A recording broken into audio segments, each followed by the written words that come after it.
बिस्मिल्लाहिर्रहमानिर्रहीम। अस्सलाम वालेकुम। मैं समी इब्राहिम, आपका मेज़बान, और आप देख रहे हैं हमारा सोशल मीडिया। आज 18 जुलाई है और हफ्ते का दिन, और मैं इस्लामाबाद में सुबह के वक्त आपसे मुखातिब हूँ।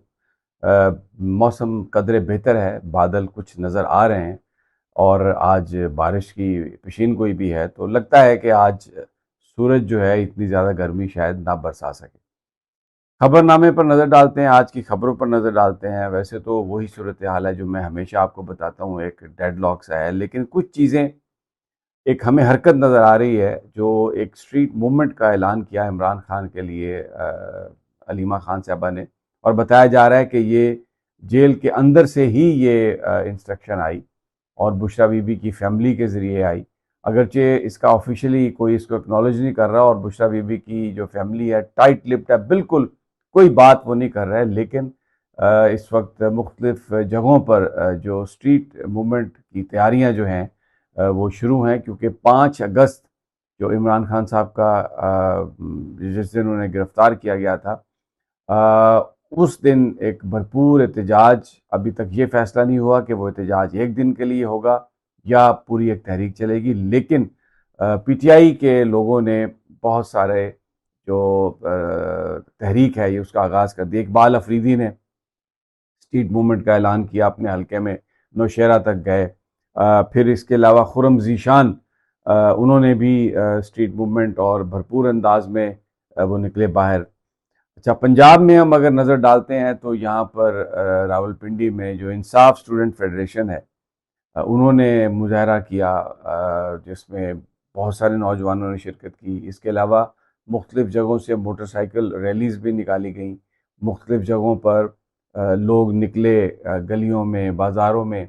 तो एक हमें नज़र आ रहा है, तहरुक नज़र आ रहा है तहरीक इंसाफ में इमरान खान के मामलात को लेके, क्योंकि इससे पहले ये था कि सब लोग अडयाला के बाहर मंगल वाले दिन जमा होते थे, 2-4 घंटे वहाँ पे रहते थे, और उसके बाद वो मुतमईन होकर चले जाते थे कि उन्होंने अपना हिस्सा डाल दिया। बट शुरू ही से बहुत सारे लोगों का ख्याल था कि ये इससे तहरीक बनने की बजाय तहरीक ख़त्म हो रही है, लेकिन अब वो चीज़ हमें नज़र आ रही है, और अगर इस तरीके से जारी रहा तो लगता है कि मोमेंटम बन जाएगा, क्योंकि जो आज़ाद कश्मीर से जो खबरें हैं, वहाँ पर जिस तरह लोगों ने मुजाहरा किया है और लोग हुकूमत के ख़िलाफ़ डटे हुए हैं, तो ऐसा लग रहा है कि वहाँ पर जो कुछ हो रहा है उसके असरात पंजाब में, पाकिस्तान में आएंगे, आ रहे हैं, और तहरीक इंसाफ जो है वो एक शो पुटअप करने में कामयाब हो जाएगी।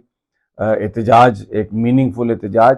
लेकिन इसके साथ ही जो मौलाना फजलुर रहमान की गुफ्तगू के बाद जो पाकिस्तान में एक बहस शुरू हुई है, उसमें चंद लोगों को हुकूमत ने फिर निशाना बनाया। जावेद हाशमी बड़े सीनियर रहनुमा हैं, तहरीक इंसाफ के रहे हैं, फिर मुस्लिम लीग नून में भी रहे हैं, एक मुअज़्ज़ज़ एक सियासतदान है, एंटाई एस्टेब्लिशमेंट उनका एक स्टांस रहा है हमेशा। उन्होंने कल एक बयान जारी किया जिसमें उन्होंने ये बताया कि उनके घर के बाहर आ गई है पुलिस और दूसरे लोग, रेंजर्स का भी उन्होंने नाम लिया, और उन्होंने कहा कि वो इस इलाके से बिजली के हमारे जो वो हैं मीटर वो उतार के ले गए हैं। तो इस गर्मी के आलम में अब वहाँ पर अंधेरा है, यानी बिजली नहीं है। वो जावेद हाशमी की बड़ी मीनिंगफुल गुफ्तगू। मैं जावेद हाशमी बोल रहा हूँ।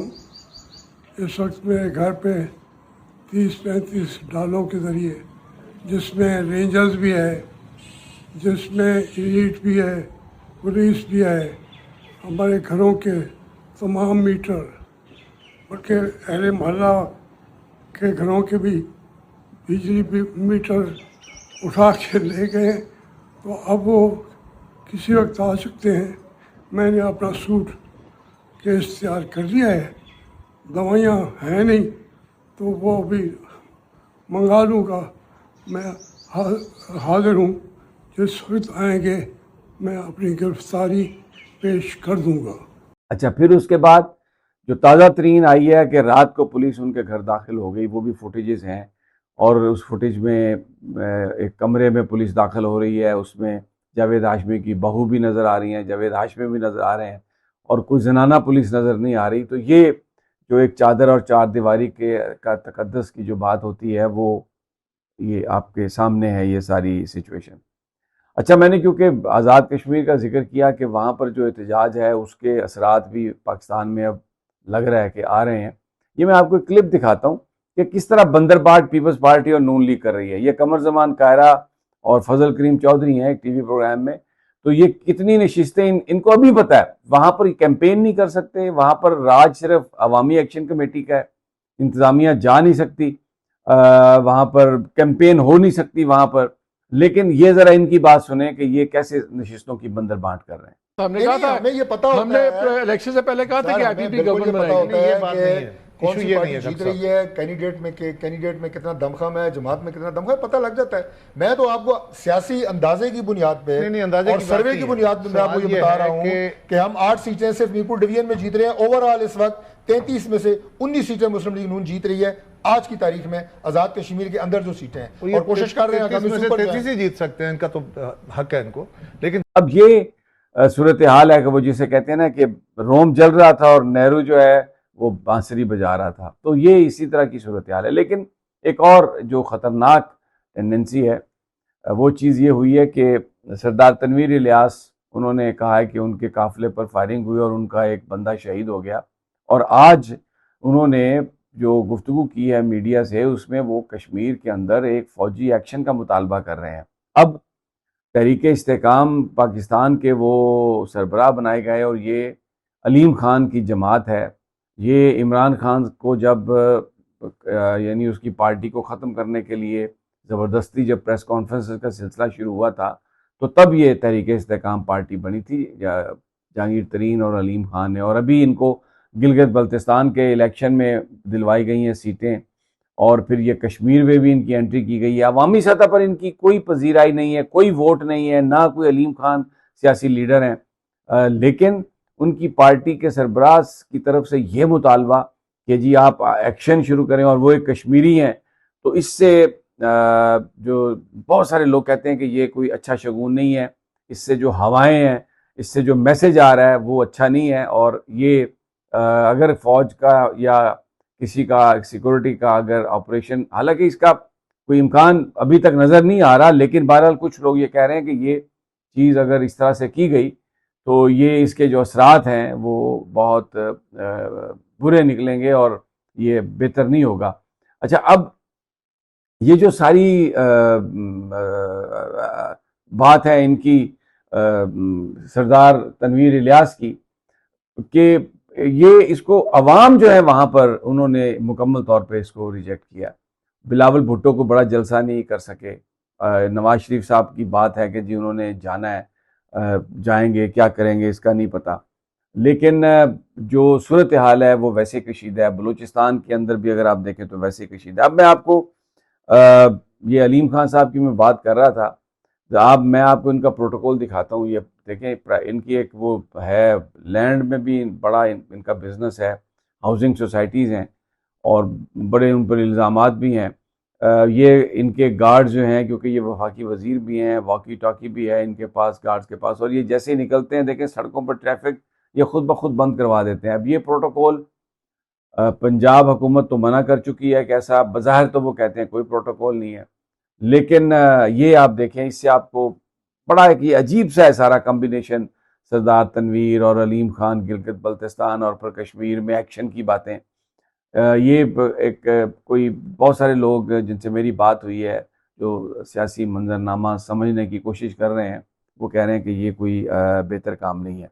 अच्छा, अब सहाफ़त तो ख़त्म होकर रह गई है। मैं आपको ये एक क्लिप, आप ये फ़ोटो देखें, एक अली परवेज़ मलिक साहब ने, जो वफाकी वज़ीर हैं, कल अता तारड़ के साथ बैठकर एक ढोंग रचाया प्रेस कॉन्फ्रेंस का, और ये कहा कि अब कीमत जो है तेल की रोज़ाना की बुनियाद पर बढ़ेगी। और सामने जो लोग बिठाए हुए हैं ये सहाफ़ी नहीं है, ये हमें एक चक्कर देने के लिए कि सहाफ़ी क्योंकि सख्त सवाल करता है इसलिए उसकी इजाज़त ही नहीं है बैठने की, और अपने को बंदे बिठा के तो ये इस तरह के जनाब वो एक प्रेस कॉन्फ्रेंस कर रहे हैं।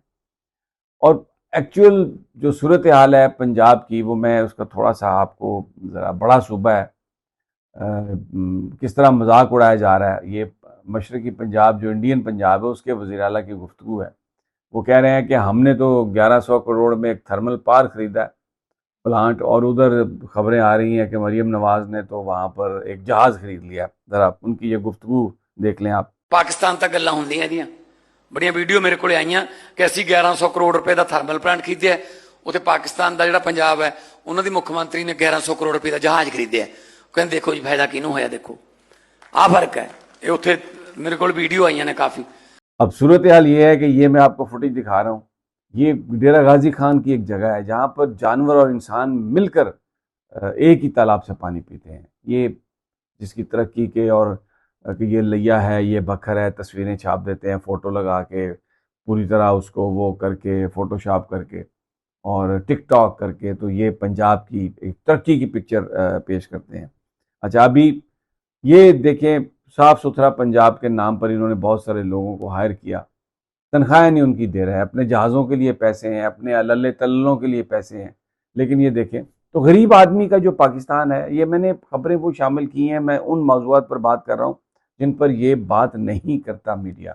अभी एक तस्वीर देखें, ये मोहसिन नकवी साहब हैं, वज़ीर दाखिला, ये बोइंग पहुँचे हुए हैं और साथ इनके वो आरिफ हबीब और वो दूसरे लोग हैं। वहाँ पर PIA प्राइवेटाइज हो गई है, तो अब वो जहाज़ खरीद रही है जी, 16 बोइंग खरीद। तो ये मोहसिन नकवी साहब का क्या काम है वहाँ पर? क्या ये भी उस कंसोर्शियम का हिस्सा हैं जिसने PIA खरीदी है? ये पैसे कहाँ से आए, कैसे आए? बस पाकिस्तान में एक चीज़ ये याद रखें कि जो बड़ा आदमी है वो बड़ा होता जा रहा है, उसके बड़े से मुराद ये है पैसे वाला आदमी, पैसे बनाता जा रहा है, पैसे वालों की हुकूमत है। और ये बैरूनी ममालिक से जो भी मदद इमदाद लेते हैं अपने तक ही रखते हैं, पाकिस्तान के अवाम को इसका कुछ फ़ायदा नहीं। ये सारी चीज़ें आपके सामने हैं, हर शय मैंने आपके सामने रखी है, लेकिन ये खबरें आपको मेन स्ट्रीम में नज़र नहीं आती। तो बहरहाल हमें देखते रहिए और इंशाल्लाह जल्द मुलाकात होती है अगली वीडियो में। अल्लाह ने